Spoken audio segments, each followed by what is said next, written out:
Mathilda était une petite fille d'Alexandra, à peine 8 ans, et elle adorait jouer à être policière. Ce matin-là, elle avait enfilé son joli déguisement avec les insignes brillants et le petit chapeau assorti, prête à vivre de nouvelles aventures. Le soleil éclatant illuminait les rues du centre-ville, où les couleurs semblaient encore plus vives, et l'atmosphère résonnait de rires joyeux. Armée de son insigne et de son sifflet en plastique, Mathilda marcha de manière assurée le long du trottoir. Avec un air sérieux, elle saluait les passants et leur demandait poliment comment ils allaient. Les adultes riaient doucement, attendris par l'enthousiasme de cette petite policière en herbe. Arrivée devant la boutique de Monsieur Dupont, Mathilda s'arrêta net en constatant une longue file d'attente. Sa curiosité piquée, elle avança et s'informa de la situation. « Y a-t-il un problème, monsieur ?» Monsieur Dupont, en riant, répondit « Oh non, ma chère Mathilda, pas de problème ici. Juste tous ces gens qui attendent mes délicieux croissants au chocolat, comme chaque samedi matin. » Rassurée et amusée, Mathilda continua son chemin jusqu'au parc central. Là, elle aperçut une bande d'enfants jouant au ballon et décida de s'inviter au jeu. Avec grâce et agilité, elle se faufila entre les joueurs, sifflant joyeusement pour indiquer ses décisions imaginaires de policière. Soudain, elle remarqua Lucas, un de ses camarades de classe, assis seul sur un banc. Il avait l'air triste. Mathilda s'approcha doucement et s'assit à côté de lui. « Quelque chose ne va pas, Lucas ?» demanda-t-elle d'une voix douce.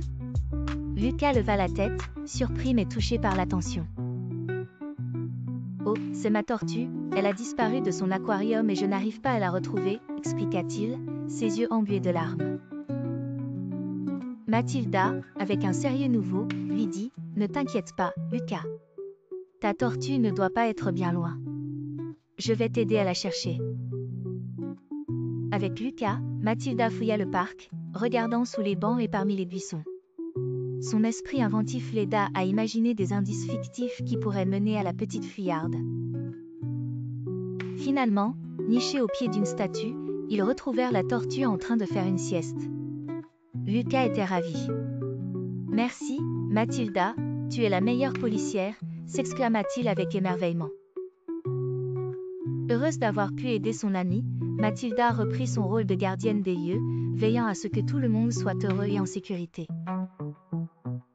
Tout au long de l'après-midi, elle patrouilla son territoire, assurée et bienveillante, rêvant déjà de ses prochaines missions.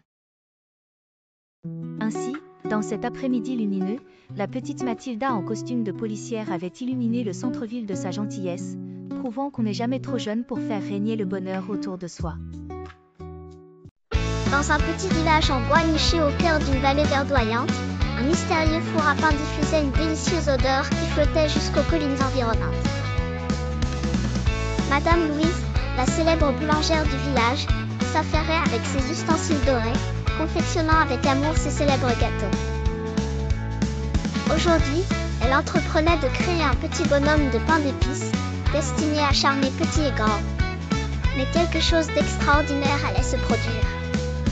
Alors que la forme dorée et parfumée sortait du four, un événement inattendu eut lieu. Le petit bonhomme de pain d'épices ouvrit les yeux, fit un bond et avant que quiconque puisse réagir, il s'élança à travers la cuisine. « Attrape-moi si tu peux » s'écria-t-il avec une voix espiègle. Ses yeux robustes brillaient d'une lumière copine, et sa poitrine était ornée de 3 boutons colorés. Madame Louise, reconnaissant immédiatement la rare opportunité de voir ses talents prendre littéralement vie, se lança dans une course effrénée derrière lui. Mais elle n'était pas seule. À mesure que le bonhomme de pain d'épices s'échappait de la boutique, il attirait l'attention de divers protagonistes du village. Maisons au toit rougeoyant, champs dorés s'étendant à perte de vue, les habitants du village étaient tous captivés par le spectacle inédit. Il y avait Pierre, un ancien forgeron, vêtu d'une chemise à carreaux bleus et blancs impeccables, dont les bretelles et le béret témoignaient d'une élégance rustique. Sa fille, Claire, avec sa jupe vert émeraude et son gilet brodé à la main, courait à ses côtés, ses boucles blanches jouant avec la brise.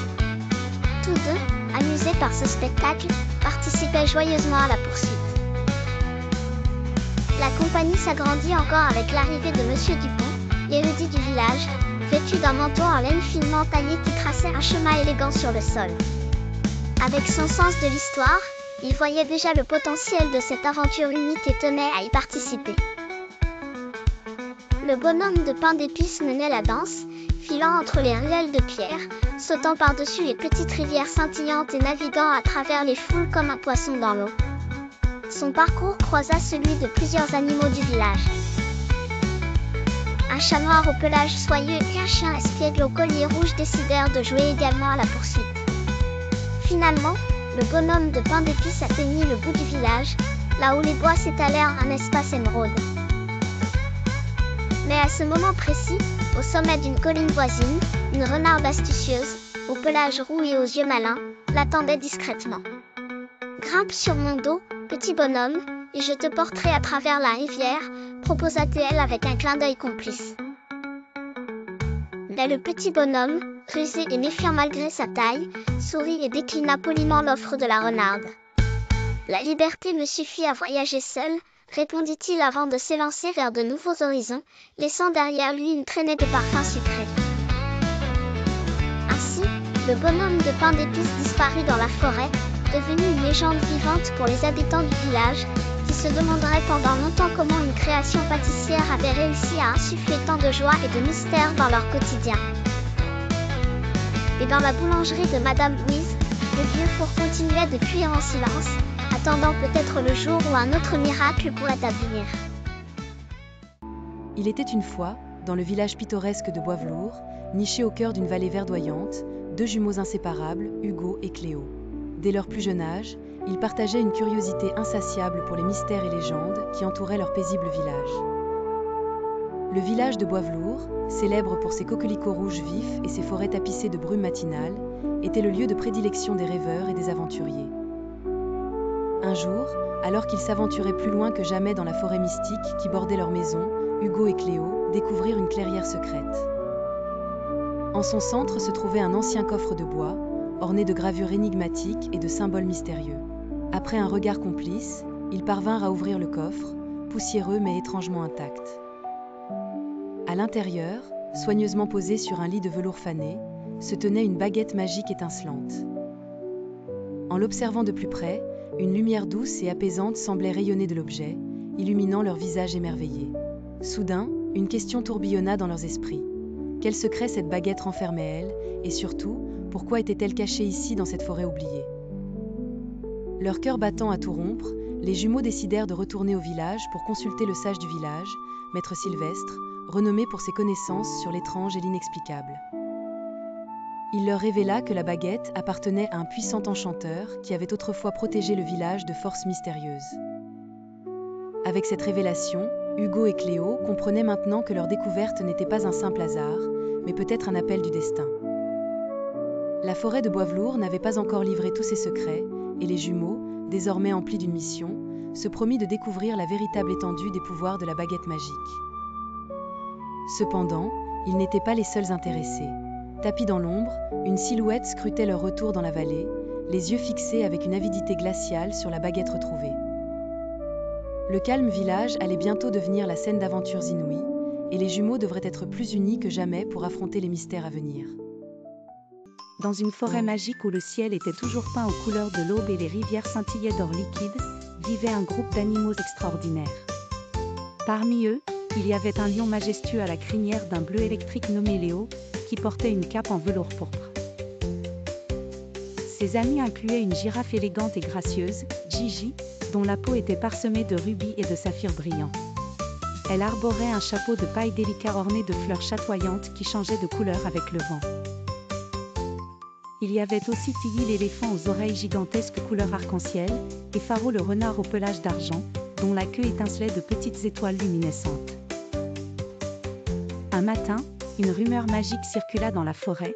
Une entité mystérieuse avait disséminé des lettres de l'alphabet enchanté à travers bois, chacune porteuse d'un secret oublié. Intrigués et pleins d'enthousiasme, Léo, Gigi, Tiggy et Faro se réunirent pour relever ce défi. Imaginez les trésors de connaissances que nous pourrions découvrir, dit Léo, ses yeux scintillants comme deux saphirs dans la lumière. Et si ces lettres nous menaient à une sagesse depuis longtemps perdue?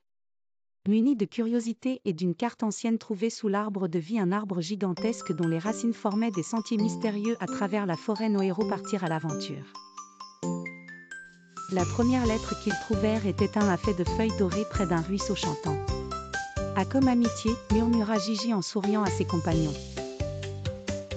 Leur découverte les menait à la rencontre d'autres animaux tout aussi fascinants et de plusieurs mystères anciens de la forêt. Chaque lettre récupérée chantait une mélodie enchanteresse qui résonnait dans l'air, les poussant à avancer avec plus de vigueur. Mais alors qu'ils pénétraient plus profondément dans la forêt, ils furent confrontés à un dilemme. Un dé en cristal perchait au sommet d'une montagne que seule Tilly pouvait atteindre à l'aide de ses grandes oreilles colorées. Elle dut surmonter sa peur du vide pour le récupérer. Encouragée par ses amis, elle s'éleva majestueusement et ramena la lettre triomphante.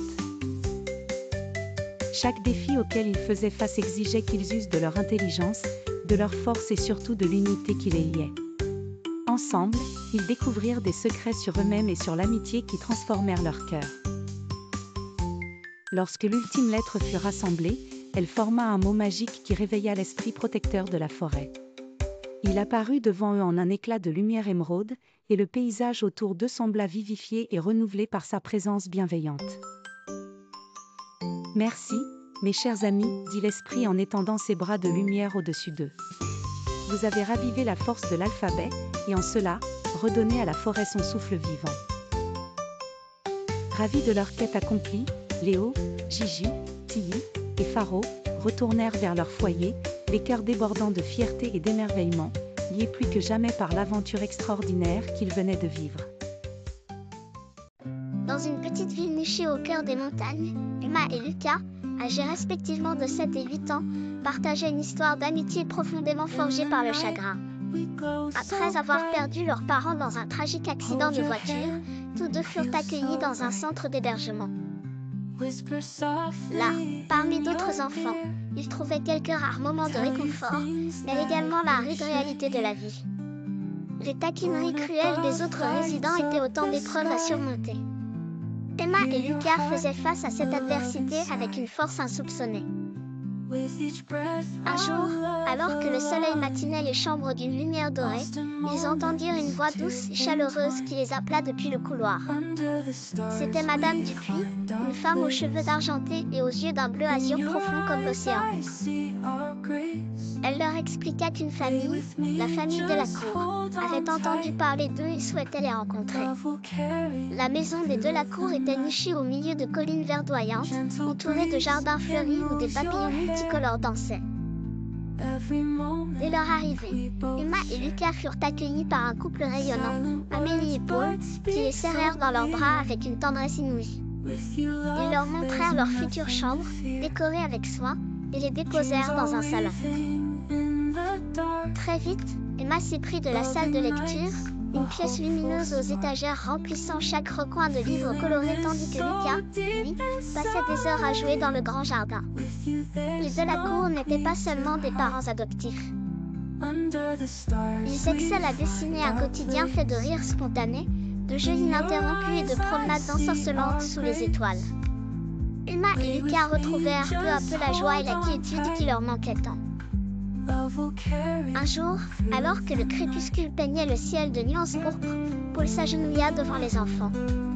Il leur raconta une histoire ancienne de compagnons d'aventure se promettant fidélité et courage. La légende disait que quiconque réussissait à trouver cette famille d'aventuriers recevait une protection et une joie éternelle. Emma et Lucas échangèrent un regard complice, correspondant l'un à l'autre cette promesse du destin. Pour la première fois, ils se sentirent pleinement chez eux. Leur cœur, autrefois lourd, battait désormais en harmonie avec le sourire indéfectible des Delacour. Leur voyage vers le bonheur venait à peine de commencer. Ainsi, dans la douce étreinte de ses nouveaux parents, Emma et Lucas trouvèrent enfin la promesse d'un bonheur éternel, devenant les enfants qu'ils rêvaient d'être, aimés, épanouis et ensemble.